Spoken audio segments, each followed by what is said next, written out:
Ivan Sugianto, pengusaha yang mengintimidasi siswa SMA Gloria 2 Surabaya, ditangkap kepolisian.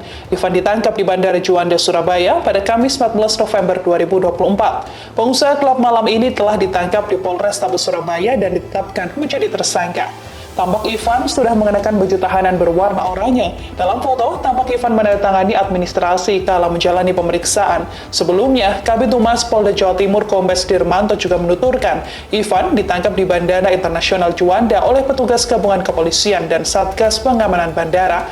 Ivan terlihat memakai kemeja putih bergaris, wajahnya tertutup masker, tak ada sepatah kata pun yang ia ucapkan. Ia pun tak melakukan perlawanan saat tangannya diborgol oleh anggota kepolisian. Aksi arogan Ivan sebelumnya viral di media sosial. Dalam video, ia terlihat mengintimidasi seorang anak di bawah umur. Download Tribun X sekarang, menghadirkan lokal menjadi Indonesia.